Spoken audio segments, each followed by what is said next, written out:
நம்பிக்கையில்லா வாழ்க்கையில் கூட ஒரு சிறு ஒளிக்கீற்று போது அந்த ஒளி எத்தகைய பிரம்மாண்ட மாற்றத்தை உருவாக்கும்.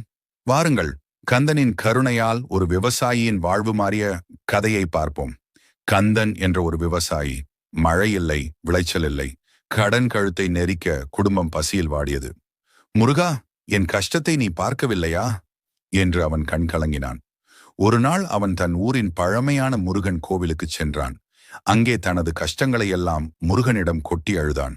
நீ இருக்க எனக்கு ஏன் இந்த சோதனை என்று கதறினான். கோவிலில் இருந்து வெளியே வந்த கந்தன் நம்பிக்கை இழந்து அமர்ந்திருந்தான். அப்போது அங்கே வந்த ஒரு பெரியவர் அவன் கையை பிடித்து, நம்பிக்கை இழக்காதே மகனே, வேல் இருக்க பயம் ஏன், இந்த வேலை உன்னுடன் வைத்துக்கொள் என்று கூறி ஒரு சிறு வேலை கொடுத்தார். அந்த வேல் கந்தனின் கையில் ஒரு புதிய நம்பிக்கையை விதைத்தது. முருகா, நீதான் துணை என்று மனதிற்குள் உருகி வேண்டினான். அவனது மனதில் இருந்த பாரம் சற்று குறைந்தது.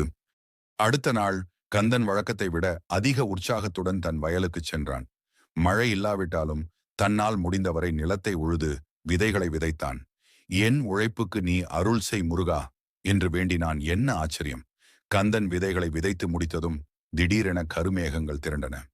பல நாட்களாக வறண்டிருந்த நிலத்தில் சாரல் மழை பெய்யத் தொடங்கியது. கந்தன் ஆனந்த கண்ணீருடன் முருகனை வணங்கினான். மழை பெய்யத் தொடங்கியதும் கந்தனின் வயல் செழிப்பாக வளர்ந்தது. அறுவடை காலம் வந்தது.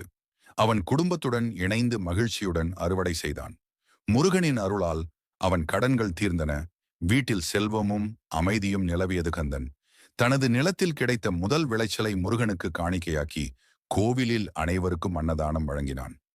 நம்பிக்கை உள்ளவர்களுக்கு கந்தன் எப்போதும் துணை நிற்பான் என்று அனைவருக்கும் போதித்தான்.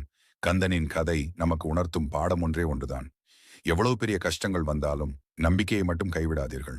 முருகப்பெருமானின் வேல் எப்போதும் உங்களை காக்கும். உங்கள் மனதிற்குள் ஓம் சரவணபவ் என்று ஒரு முறை சொல்லி பாருங்கள். நிச்சயம் ஒரு அதிசயம் நடக்கும். கந்தனுக்கு அரோகரா.